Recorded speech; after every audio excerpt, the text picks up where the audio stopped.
Good afternoon, everyone, and welcome to another exciting session of Digital Vidya webinar. The topic for today's webinar is Top 15 Hacks for a Winning Content Marketing Strategy. And to lead the webinar, we have with us Suma Nair, Head Corporate Marketing. Suma has been awarded as the most influential martech leader by the World Marketing Congress. She has over 20 years of experience and is ranked among the top 50 content marketers in India and among top 100 digital marketing professionals in India by Paul Writer. On behalf of Digital Vidya, I welcome you, Suma, in this webinar session. And now, over to you. Thank you, Niharika, and a very good afternoon, everyone.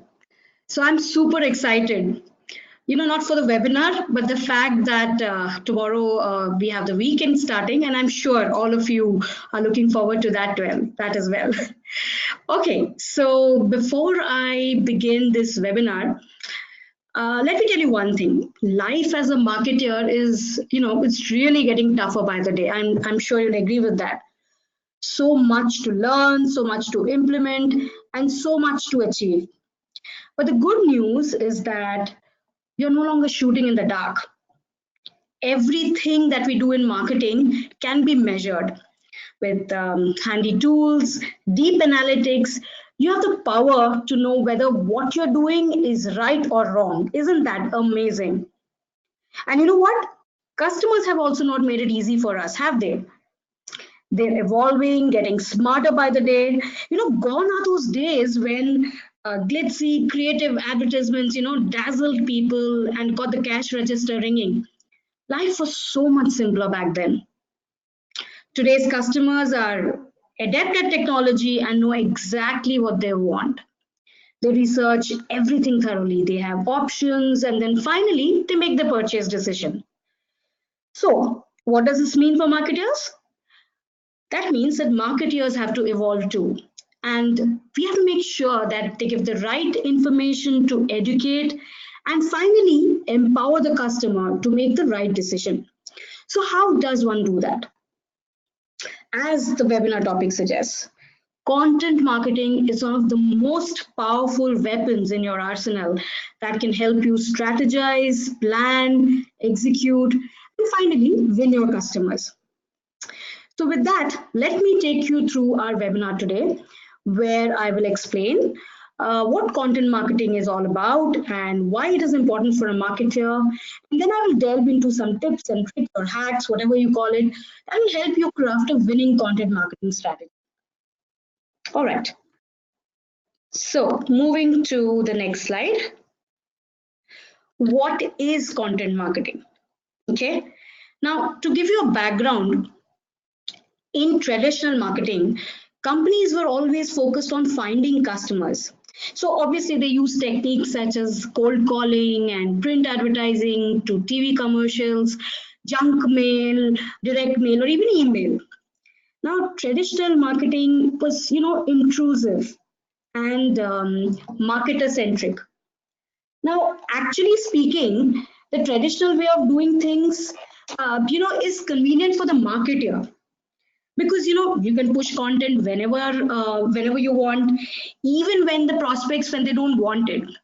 So it's not a great experience for your customers to come to think of it. You know why? Because it doesn't build trust. Now technology, technology is making these techniques less effective and more expensive. Now, as I said before, buyers today are more empowered. Buyers have information readily available to them, by doing a quick search on their smartphone, like with instant information, be it a place to where you want to go and eat, or even want to buy a tech product or tech, this thing. With instant information, you on your smartphone, you get product reviews, service reviews, answers to your question, even pricing information. So obviously, as technology has changed and will continue to change, buying behavior has also changed. And obviously, that will change too. How people communicate and what they expect from your business has drastically changed. So to sum it up, if traditional marketing is marketer-centric, content marketing is customer-centric. And content marketing is a fundamental shift in the way we do business. The sooner you kind of get that definition into your head, the better for you. So let's get on to the next slide. Let me just. Why? Why is content marketing required? Why is it essential? What's the big deal about it? Now, see, content marketing is focused on attracting customers through relevant and helpful content, and basically adding value at every stage in your customer's buying journey. So potential customers, they find you through channels like blogs, search engines, social media, and this particular creation and distribution strategy of this valuable, relevant, and consistent content is what will help you to attract and retain your target audience, and ultimately to drive profitable customer action, which is exactly what a business is meant for, right? Now, the foundation for content marketing is pretty much the same. It's all about your audience, what they value, and how you can help educate them. And if it is done correctly, believe me, this creates a relationship with your audience, which leads to trust. And if your audience trusts you, they're more willing to do business with you when they're ready to make that purchasing decisions. So why is trust important? Let me give you a small example out here. For years together, you might have gone to a particular salon, and there is a reason why you keep going to that particular salon. It's probably because the guy out there or the girl out there, she or he understands your hair requirement, your hair need. They know exactly what will look good on you. They might not, and it's not always for business. They sometimes just give you pro bono tips and tricks, saying that, oh, you can set your hair like this or whatever. And the reason why they do that is because that's a relationship that they've built over there. And that is why it, it wins them your loyalty. So though there are 1,000 other salons, you will still go to this salon because that is where you get you trust them. So something similar is the fundamental behind content marketing. So to communicate with your audience, you need to produce content. And content delivers the message of your, what you're trying to deliver to your visitors, leads, customers, and promoters.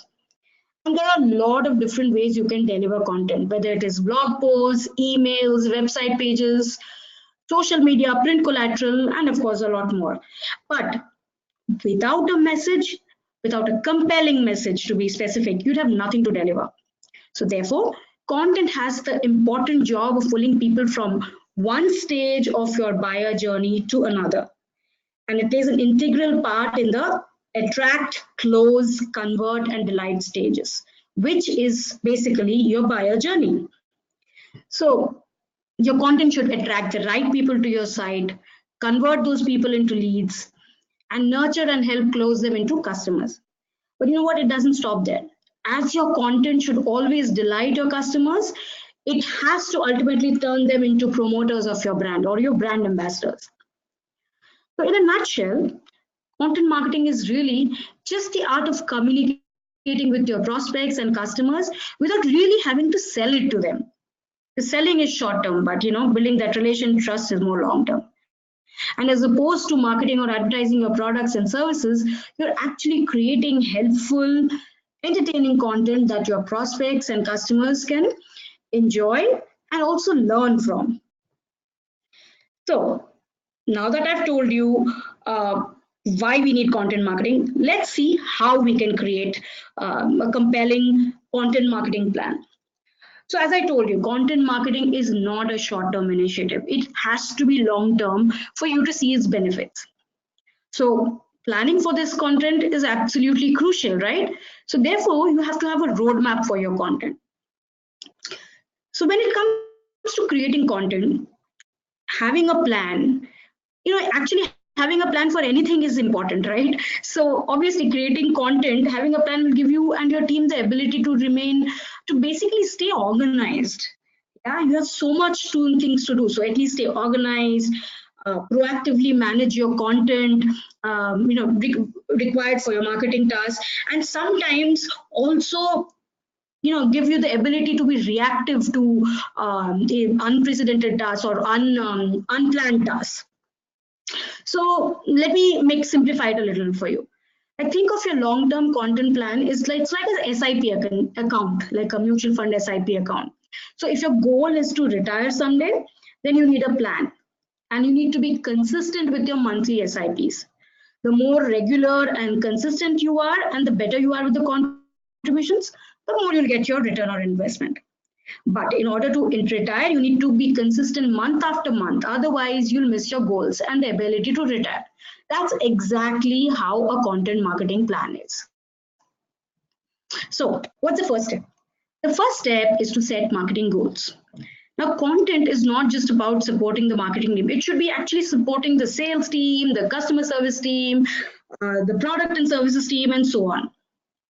Now, by aligning your content marketing goals to the overall goals of this organization, you can rest assured that your focus will provide an immediate impact where it matters most, which is attracting and attaining the attention of your target audience. So by setting content marketing goals, you can develop a long-term vision and you know what, even short-term motivation, because you know you need low-hanging fruits to keep you going. So goals that help you organize your time and resources so you can make the most of your content creation efforts. Each piece of content created for a marketing initiative should be tied to a goal. That's also directly related to the overarching goals of the organization. So this will help you stay focused with the content creation process. You know, as I say, I truly believe in this, that anything you do in marketing has to fulfill two objectives. Either it has to improve your brand presence or brand image, or it should help you get business. So that's exactly the goal of a content marketing plan also. So the next step is basically identify the buyer's journey for your buyer personas. So this, as I explained earlier, remember, you're creating content that's meant to attract and pull your buyers or buyer personas through every stage of the buyer's journey, like from the awareness stage where it is more problem-based, through the consideration stage where you're discussing a solution, and finally ending in the decision stage where you are recommending next steps. So simply identifying this content and this journey will give you ideas to work with in the future. You know what is important, what I mentioned right now is basically content plus context. So your content is your marketing toolkit. Things like blogs, interactive tools, photos, infographics, videos, ebooks, presentations, all of this together work to attract, convert, close, and delight. So context is basically who you're creating for. You can't just write any blog post. You have to write the right ones, tailored to who you're trying to reach and what they're interested in. The best content, the stuff that's really going to kind of fuel your entire content strategy, has to be grounded in the correct context. It's not enough to just write a blog post or send out an email. The content in that blog post and that email needs to be tailored to who you're trying to reach and what they're more interested in seeing. Which again depends on which stage of the buyer journey they are in. But before you can identify the buyer's journey, you first need to know your buyer persona. A buyer's journey is ever evolving. The more you learn about your buyer persona, the more you'll be able to refine the buyer's journey and grow it over time. Buyer persona is basically how your customer reacts. For example, if the person is your typical customer a risk taker, is your typical customer cautious, or maybe impulsive, or maybe he kind of likes to research a lot. So all of this kind of build the personality of the customer, the persona as I mentioned earlier, and then using that personality, you map it through the buyer journey, which is your attract, convert, close, and delight, and then you create your content. Step 3 is basically assess your organization's initiatives and assets. So you need to do a content audit. What is a content audit and why do you need it? See, your goal with the content audit is to identify all of the marketing assets that you have at your disposal, and basically then potentially identify gaps or opportunities in your content strategy. So why do you need a content audit? You probably have been generating content for a while. When you realize that you have no idea where all of your content is residing, or actually how much you may have. Now, this content would probably have been created by you or your erstwhile teammates, people, your predecessors, or other individuals in the marketing department, including subject matter experts from other departments. It's probably scattered just about everywhere. So when you do your content audit, you will be able to identify resources that you already have, which could save you hours of content creation time. And basically, there's no use in duplicating your efforts, right? We can use our time better for other things. Step 4 is basically plan for the white spaces. So when you dig up all these access from various sources that you already have, you will find a truckload of content that you already have. But when you map it to your buyer journey that I spoke about, you will find gaps, which are called white spaces.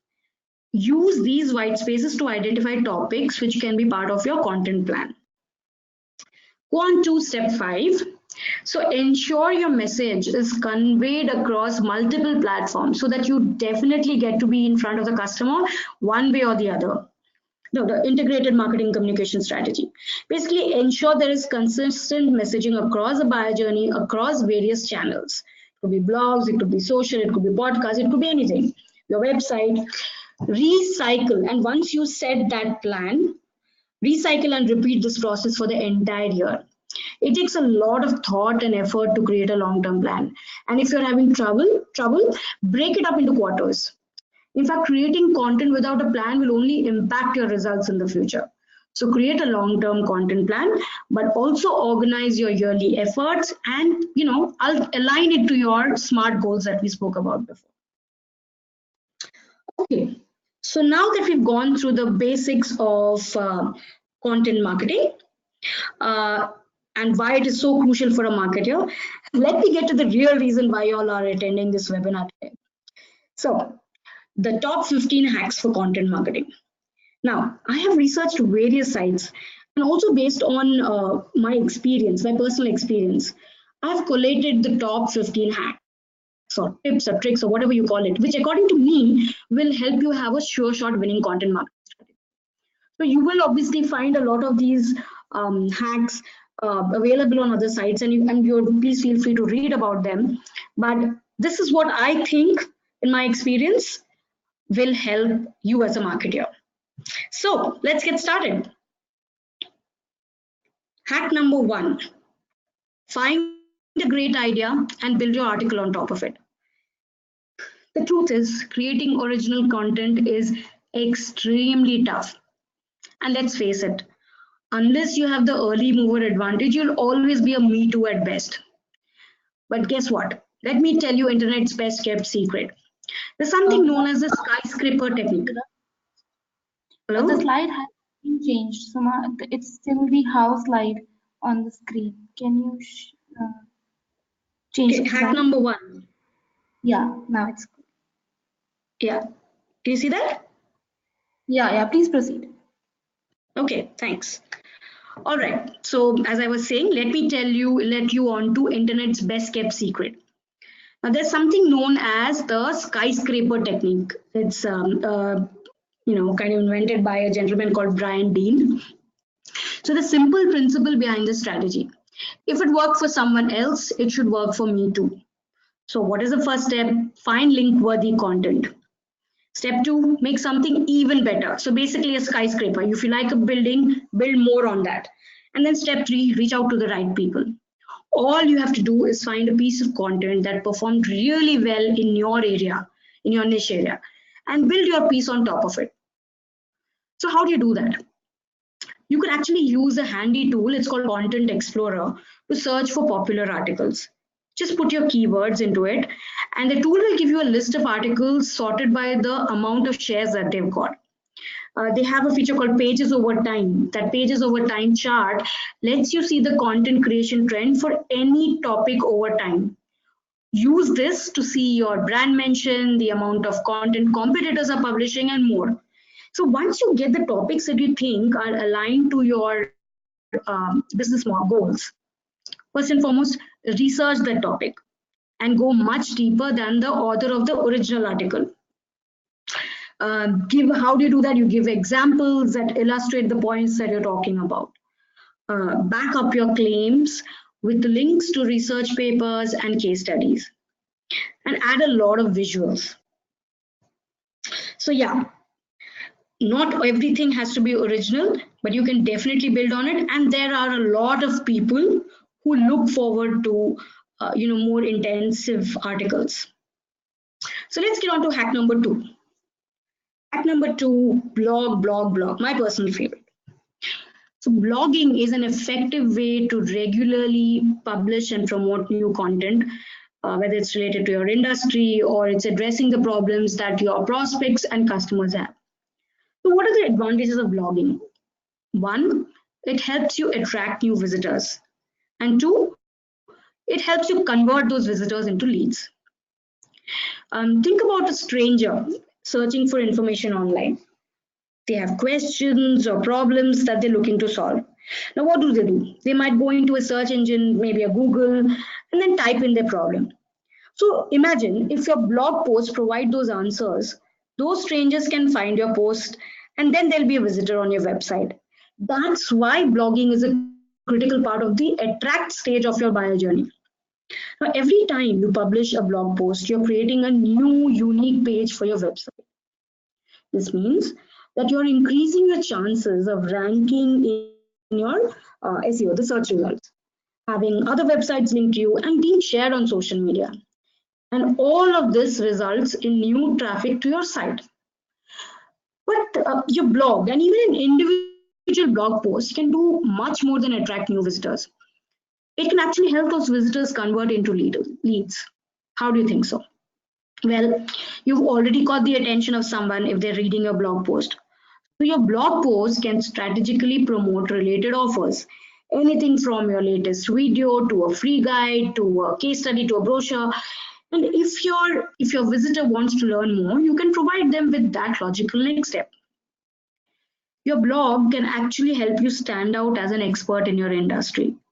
The more you blog, the more that people will start to look at you as a reliable, trustworthy source of information. And building that trust with your prospects will help them turn into customers later on. So, yes, it is important for your new prospects and for existing customers who will continue to look at you to give them valuable information and be loyal to you. Let's move on to hack number three. So it's called above the fold. Now, what is above the fold? It is that area in your site that's visible when the page first loads, before the user scrolls down. So it's basically without scrolling whatever you see on the screen. That's what it is in simple terms. Studies show that people will scroll down a web page, but they will spend 80% of their time above the fold and only 20% below the fold. So therefore, it's always important placing important elements that will attract potential clients. You have to place it above the fold. So for example, in a blog, the menu bar, the opt-in form, the content headlines, excerpts, call to action buttons should all be above the fold. So try to avoid using sliders, except when there's a good reason for it. Because sliders disrupt your readers and potential clients, and they're basically distracting and they don't perform really that well. Now, potential clients don't want to waste their time looking for important information on your blog. They should be able to find your services page quickly. So if you place your important information above the fold, you'll definitely get more views for that info and convert more visitors into clients. And it's basically a tremendously effective content marketing strategy to stick to. So let's get on to hack number 4. Preparing a powerful headline is responsible for at least 73% of content marketing success, of converting readers into buyers. Says Ted Nicholas. He's a renowned direct response copywriter.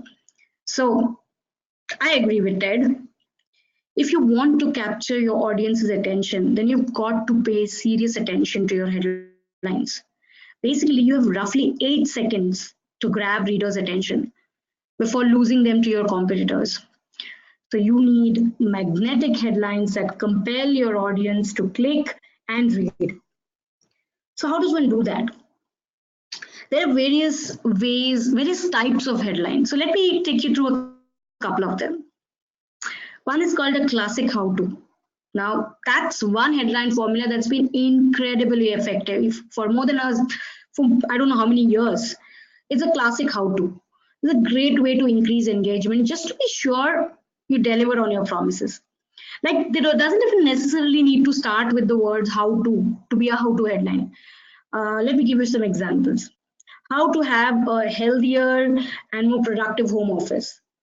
10 steps to successfully outsourcing your online business. 21 ways to dominate YouTube, the ultimate guide. That's one. The next kind of headline is something called identify and solve a problem. Now, top companies basically use these emotional triggers in nearly every headline, which is another classic style that's withstood the test of time, like 6 instant confidence boosters or parenting guru from chaos to access. So you know where it hits and right in the headline, and then you're compelled to read the rest of it. The third kind of headline is make a statement. Sometimes, all of us are human, right? We get writer's block and we can't think of a clever headline. So this is where probably making a direct statement is the easiest and the most effective way to engage your reader. For example, Twitter goes public. 21 things you should know. Or tips that show anybody how to make money online, guaranteed. Wow, that's it. Sure, short way of getting a click. Shorter titles are great.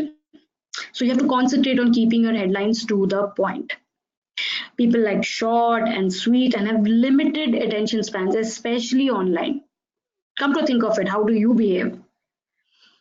Ask the other kind of headline is where you ask questions or even use headlines that offer explanations.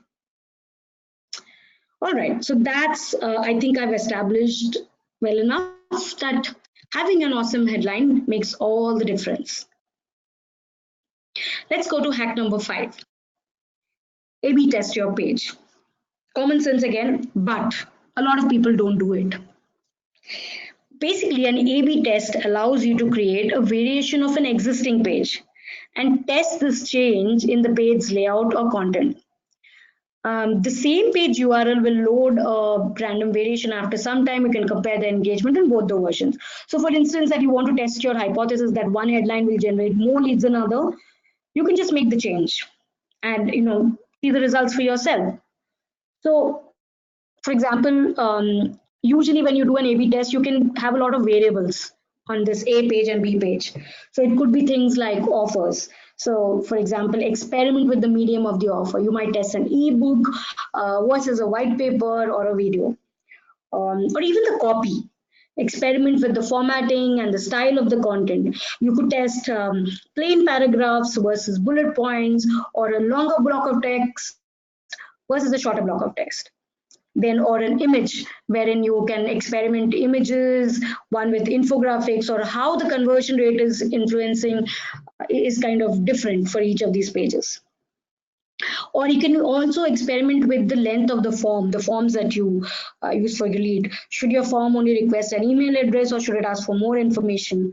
So, these variables you can definitely test through your, through A/B test pages. All right, moving on to hack number 6, create longer copy. Now, gone are the days when you could stuff your blog with, those 250-word posts and you could still get your rankings high. In today's day and age, the search engines, especially Google, they keep changing the algorithms and they keep changing the parameters and they want you to provide something of value. So basically, if you don't follow this rule, you cannot expect to rank anywhere near or at the top of the page of page 1. Content length is extremely important in regards to search engine rankings. On average, the top 10 Google results, you'll be surprised to know, have a minimum of 2,000 words. That's a lot of content. There are times when a short post is all you need. I understand that sometimes you need short, you can't really write long stuff. First, maybe for example, when you're introducing a new team member or you're giving an update or it's just a small press release or whatever. So when it comes to writing content that ranks, long form content is the way to go.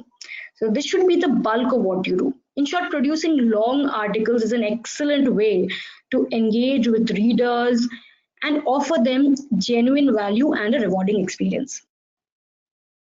Now let's move on to hack number 7.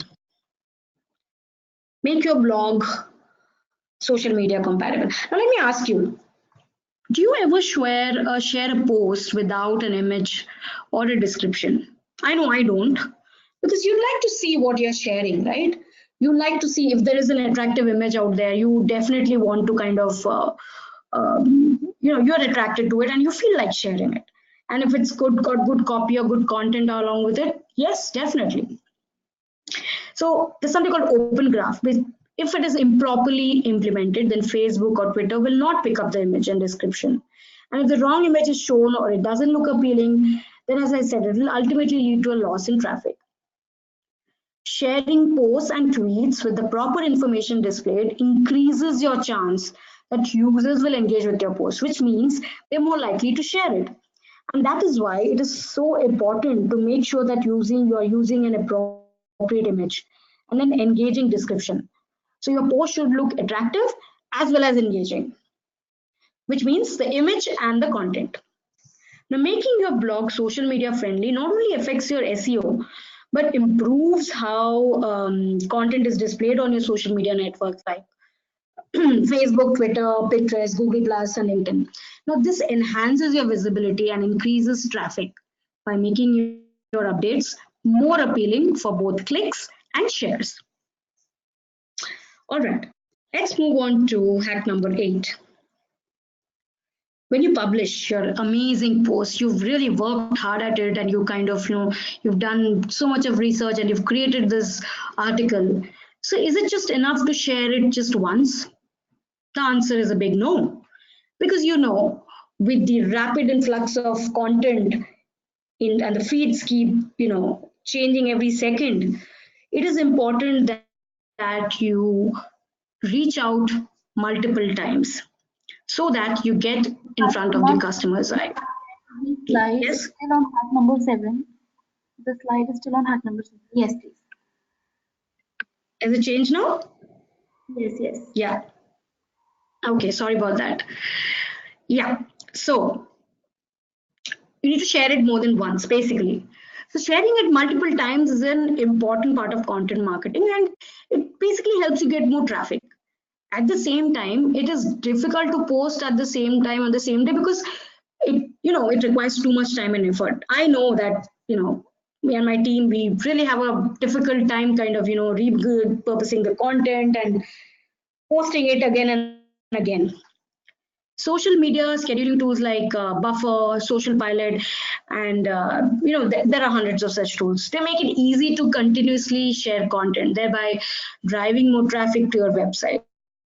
However, before sharing anything on your social media network, make sure that you implement proper strategies. So what are these strategies? You can identify the best days and times to share on social media.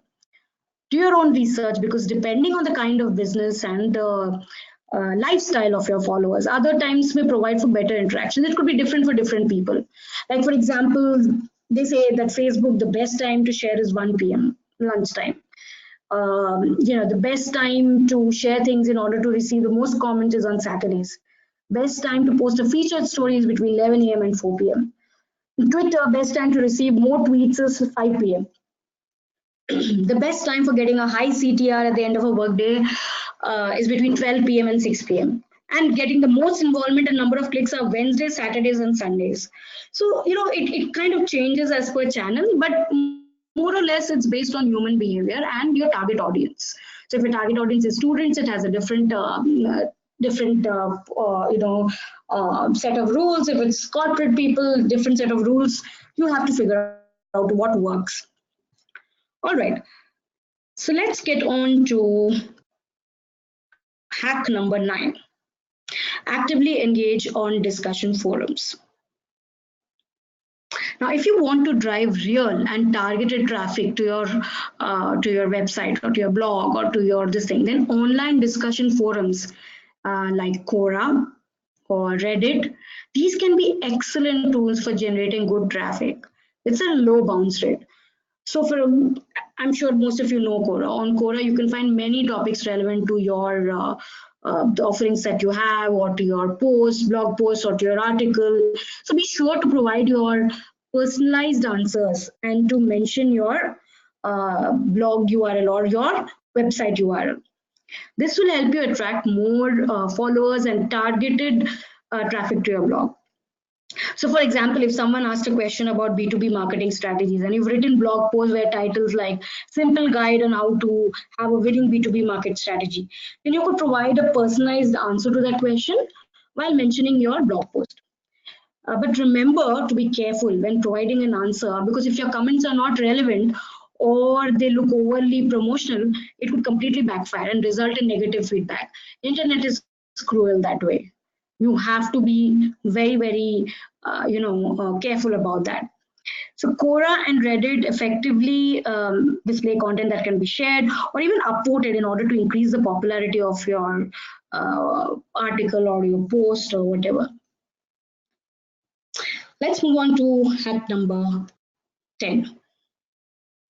Now, as I said, once you've written amazing posts and you've promoted them on social media platforms, what comes next? Now it is time to now send it to your subscribers by sending to them your articles or blog posts, either via newsletter. Email marketing is still one of the most effective methods for driving traffic to your website. You will want to create an awesome email that drives tons of traffic. So 70% of the people, they say they always read emails from people whom they follow, or whether the company or the thing that they know. And basically, an average person spends less time reading emails, only about 15-20 seconds. So keep this in mind and keep your email short and sweet. Also, it's very important that you make sure that your email is straightforward, crisp, and to the point. So for that, you may want to include a bit of suspense in your email. Sometimes that all tactic works in order to encourage people to read and click onto your website or any offer that you may have. And in general, people don't like to read too many emails. I know I don't. So, maintain consistency, and probably if you have a weekly newsletter or something, then use it all together instead of sending out separate mails. All right, moving on to hack number 11. Use infographics. Now, everybody knows by now that content is king. If you want your website or blog to perform really well, you need to publish high quality content. I think we've established that on a regular basis. So along with traditional blog posts or articles or whatever, don't overlook the importance of infographics, be it on your web pages, landing pages, campaign pages, whatever. Techopedia defines an infographic as a visual representation of a data set or instructive material.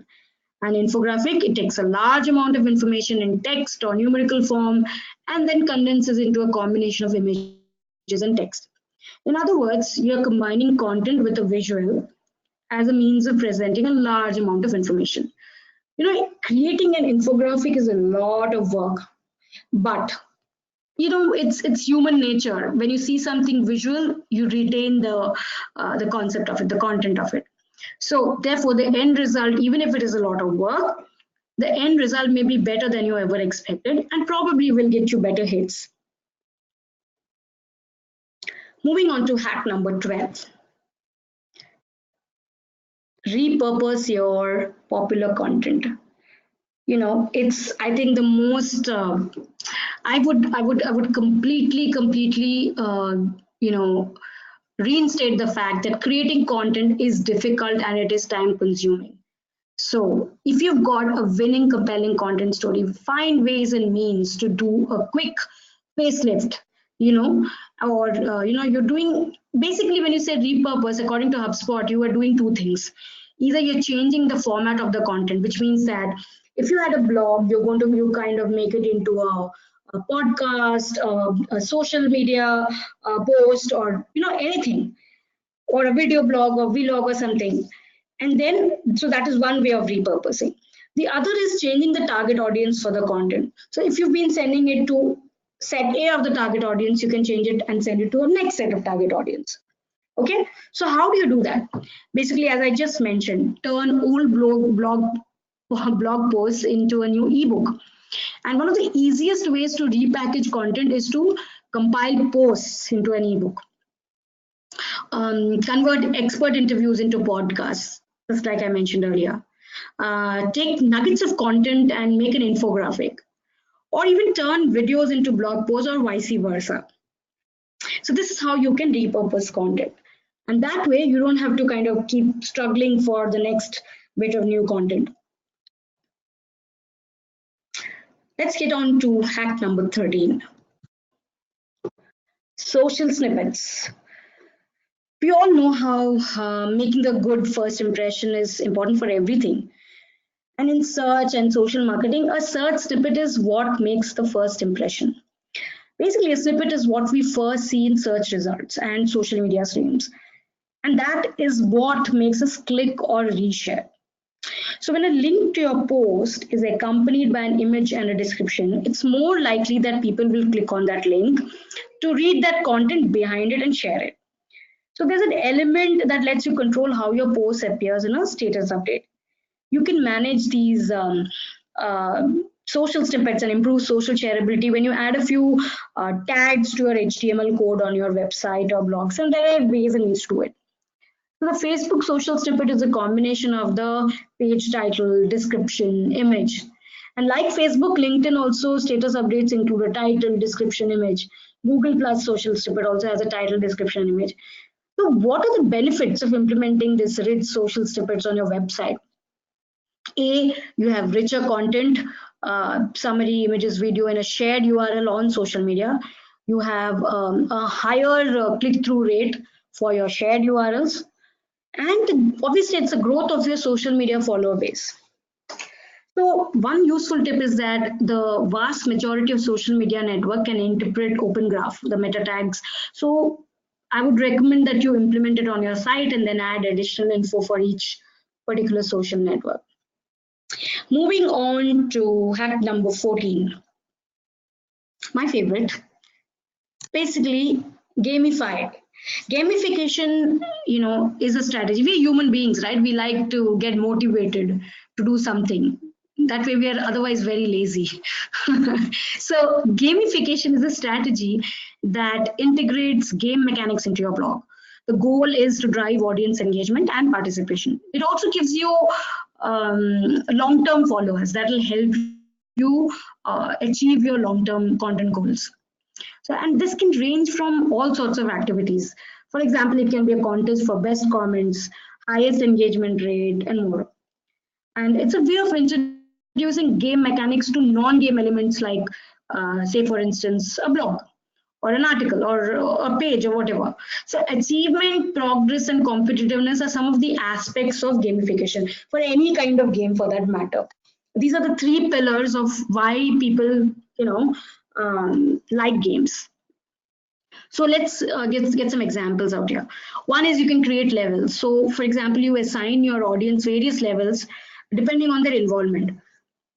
The levels can range from 1 to 10, with 1 being the least involved and 10 being the most. You can introduce quizzes. Take, for example, BuzzFeed's quizzes. It sparks people's curiosity and makes them interested in knowing more about themselves. So it could be like a IQ test or which celebrity do you look like kind of test. And Facebook also keeps doing that. So whichever it is, it's proven to be useful in making your blog or your website or your article, whatever you're trying to push, known. BuzzSumo even states that a quiz gets shared averagely 1900 times. That's pretty big. Then you have leaderboards. Leaderboards drive your audience's competitive self. You can do this by having a leaderboard where you can rank your, blog members according to engagement. And the number of comments, likes, shares can be some of your criteria. And leaderboards concept is basically used in everywhere in marketing. You can also have the tried and tested reward badges, which basically serve as a form of gratification to your audience. It gives them a sense of right from the kindergarten students to grown-up people. It gives them a sense of importance and accomplishment. And it's in these feelings that you're inspired to stay and interact more on your page. Okay, now coming to my last and final hack, which is get more aggressive, but don't forget to have fun. So you've put in so much of effort, and even after all that, if you find that the results are not matching, like for instance, if your search results are not great, or feedback is not good enough, and or basically you're not getting any feedback, and sales are lagging, so it's time to do a makeover and get aggressive with your content strategy. See, the thing is, search engines rely on content, which makes your organization's content especially important for SEO and ranking purposes. So if you aren't showing up on at least the first few pages of search results, then that should be a red flag regarding your strategy. There's something that you're doing wrong. So tools such as Moz, which has the domain authority metric, are used by plenty of marketers to predict rankings, and its range of SEO tools can help you figure out how your content compares against content of other websites and pages. Tools like SEMrush gives you a detailed breakdown of your ranked keywords plus a backlink checker and a full site audit. And there are a lot more you can search on the net. Now, coming to feedback, what if your posts aren't getting positive or negative feedback? They're not getting any feedback at all. So, if your posts generate nothing in the comment section, it's time to be more direct with your tactics. A simple approach would be to actually invite readers to share their opinions, and maybe the little gamification will help. Whatever. So, and after doing this, for example, another problem is if your sales are low. Now, the conversion from reader to customer is a crucial metric and one that deserves, obviously, it's a centerpiece of our focus. So, if you're slipping up here, it could need a clearer audience for your content, or a better user interface, or maybe obvious contact details to inspire trust. So, whatever it is, you collaborate with the sales team to create content that will attract the customer. Sometimes it's just about that. Now, for example, there could also be a problem of low social engagement. And if you're not seeing the engagement you want, you could probably focus on the platform that generates the best results. Like countless platforms are available, and it's nearly impossible to master them all. So maybe if your post works on Facebook the best, do use Facebook the most in your content strategy. Basically, direct your attention to what works best and master that first. You can join online groups, niche social media groups, where you can share your content and you can return the favor. That's one. Or you could sometimes, you could just be overwhelmed and you actually need external help, or or help other than you. When I mean, so you could hire a team. Social media marketing, it's basically labor intensive, and once you have a social media strategy, bringing on enough team members to the work is essential. So these are some of the things that you can do where which can help you. Content marketing is the field which is rapidly growing day by day, and it really needs a very stable strategy in order to be rising the way it's supposed to rise. Hence, an aggressive approach is always advisable when things aren't going your way. That's what I told at the beginning of the thing, that you can course correct. That's what technology does to you, and that's why we're great. That's why marketing is a good place to be in today. And this approach will create a suitable opportunity. That's what will help you be successful in the content marketing world. And yes, the later part of what I said in my hack 15 is have fun. Absolutely, absolutely a must. Because, if you're not having fun, why are you doing it? So, yes. So, my last thing would be enjoy yourself. There are simple tips and tricks, these hacks, and there are much more when you search for them. Use them and get a solid content strategy up and going. And yes, and then you will be the greatest marketer on board. Thank you. Thank you so much, Suma. It was indeed a valuable session. This is for the attendees. You can now ask your questions, and by the time you do that, I'm launching a poll. Kindly put in your relevant choices.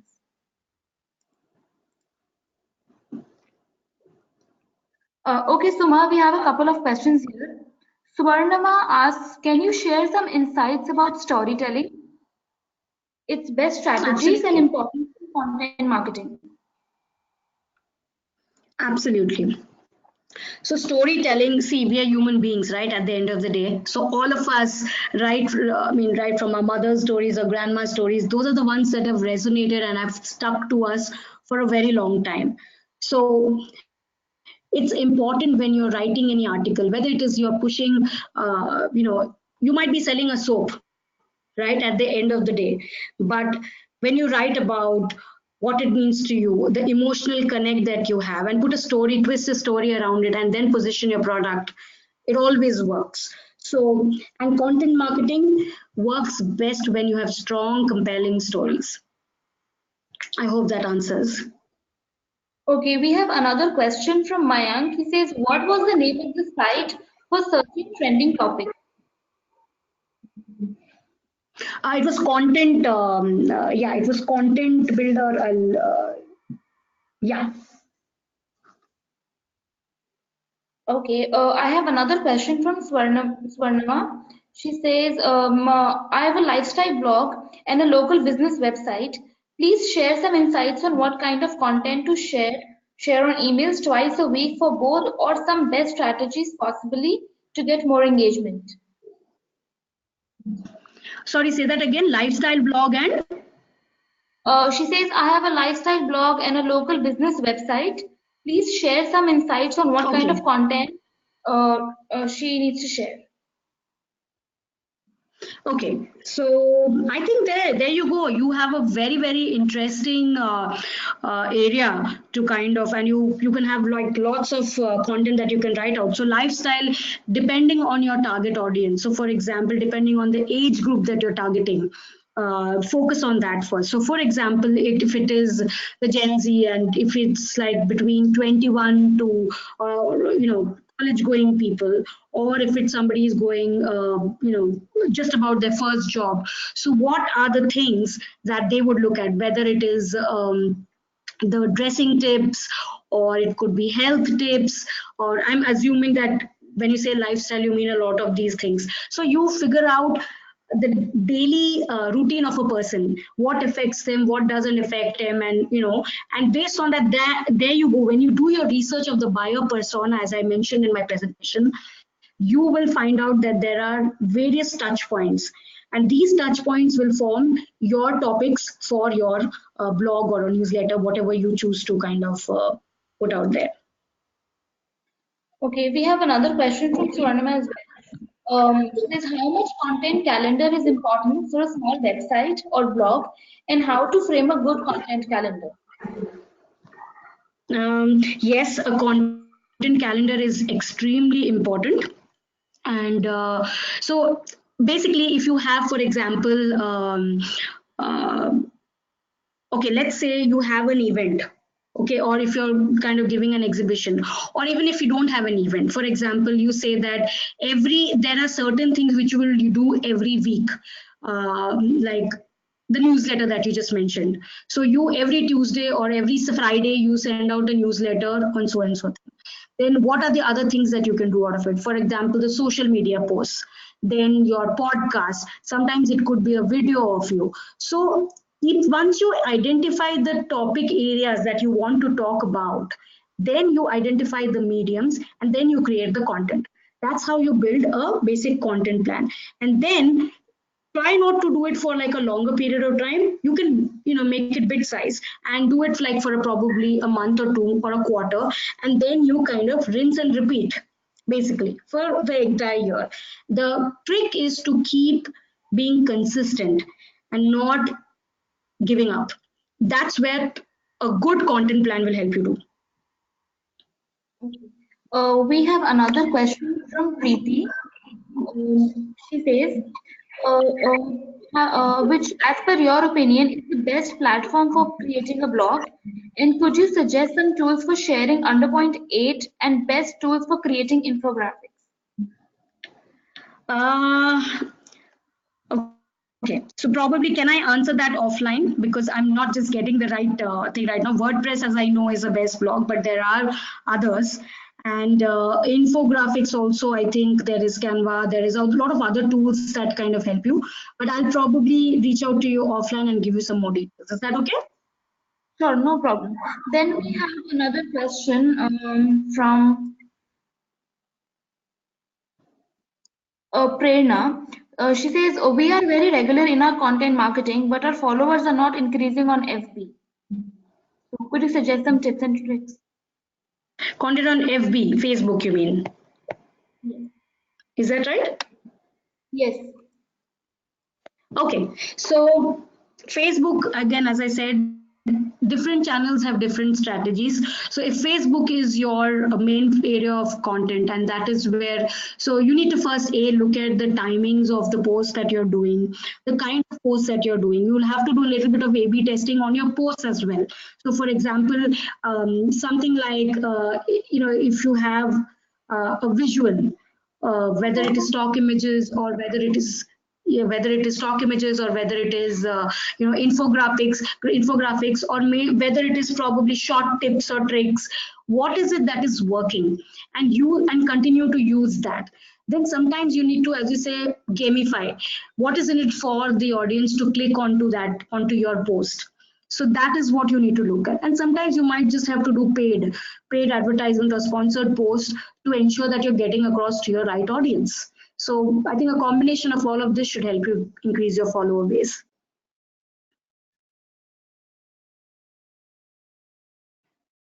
I think that we're done with the Niharika? question. Yeah. Yeah, I'm sorry. The second question, the gentleman asked me about the content side. I think I said it wrong. It's Content Explorer. Okay, Okay. okay. The second question that you asked. Okay. All right. Thank you. And I So will get back thank on you. the other one. Great. Yeah. Thank you so much, Suma, for leading the webinar for us. It was great having you here, and thank you everyone for being such a wonderful audience. Lastly, I would like to launch another poll for you to share your experience with Digital Vidya and for today's session.